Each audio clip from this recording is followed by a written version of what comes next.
আগামী 11ই October Ivan Mallick পরিচালিত বাচ্চাটা কিং সিনেমা শুভ মুক্তি।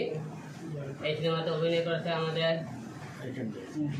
নাম করা একজন পরিচালক কাজী আচ্ছাদ, তারপরে চিত্রনায়িকা একা, তারপরে রিয়ামণি, গাঙ্গুয়া, তনু পান্ডে, তারপরে মেহেদি ভাই, আরও অনেক শিল্পী অভিনয় করেছে।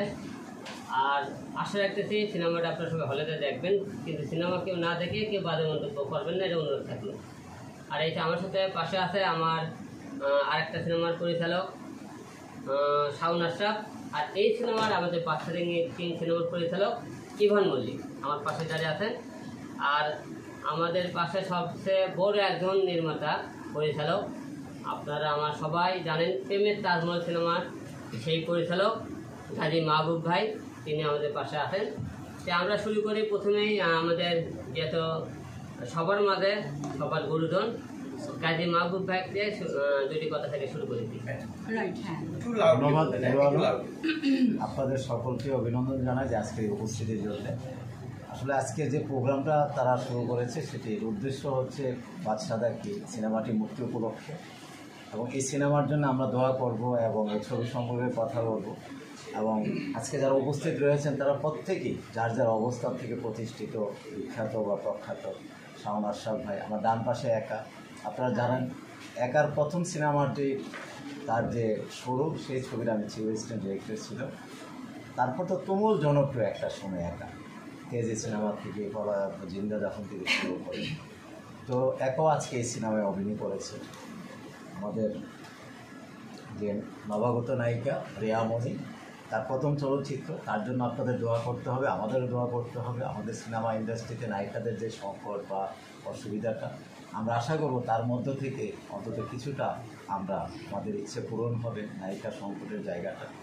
আর হিরো আলমের কথা আপনাদের জানেন, প্রত্যেকেই জানেন। শাওন আশরাফ ভাই এর আগে একটি লম্বা বক্তব্য দিয়েছে যে তার পলিটিক্যাল ভিউ নিয়ে, ফিল্মের জায়গা থেকে, অভিনয় থেকে। আসলে হিরো আলমের জীবনটাই একটা গল্পে ভরপুর, নানান রহস্য, নানান ঘটনাবহ। হিরো আলম যে আজকে এই সিনেমাটা প্রযোজনা করেছে, নায়কের অভিনয় করেছে, এই ছবিটি আগামী শুক্রবার সিনেমা হল পর্যন্ত পৌঁছে দিচ্ছে, এটি কিন্তু আমাদের জন্য একটি আশীর্বাদ সুলভ একটি বিষয়। আমরা মনে করি এটি অত্যন্ত আনন্দের এবং গর্বের। পুরো বাংলা সিনেমার মধ্যে এখন কয়টা সিনেমা মুক্তি পাচ্ছে? করোনাকালীন সময়ের পর কিন্তু সিনেমা মুক্তি পাচ্ছিল না, সেই সময় হিরো আলমের একটি সিনেমা প্রথম মুক্তি পাই এবং অনেকগুলো সিনেমা হল খুলেছে, আপনাদের মাধ্যমে আমরা জেনেছি। আজকেও তার এই ছবিটি মুক্তি পাবে, আমরা আশা করব ছবিটি ভালো যাবে। বিশেষ করে এই ছবির যে প্রথম পরিচালক ইভান মল্লিক, বাদশাহ কিংয়ের নির্মাতা, তার একটা বড় ধরনের স্বপ্নের জায়গা। আমরা শুনেছি যে স্টোরি থেকে শুরু করে অ্যাকশন দৃশ্য থেকে শুরু করে গল্প এবং গল্পের কাঠামো এবং রিয়ামণিকে তার উপস্থাপনার যে ক্ষেত্র এবং প্রতিজন শিল্পীকে একা বা আরও যারা আছেন কাজী হাসেন, সেই জায়গাগুলোতে তিনি অনেক গবেষণা করেছেন, অনেক চিন্তা ভাবনা করেছেন। তো আমাকে ইভান মল্লিক এই ছবির যে ডিরেক্টর, তিনি আমাকে কিছু ফুটেজ দেখিয়েছেন, ট্রেলার, সিকোয়েন্স, গান, এবং আমার কাছে ভালো লাগছে। আমার কাছে মনে হচ্ছে দর্শকদের একটা নতুন হিরো আলমকে পেতে যাচ্ছে। অসংখ্য ধন্যবাদ, আপনাদের সকলের শুভকামনা রইল।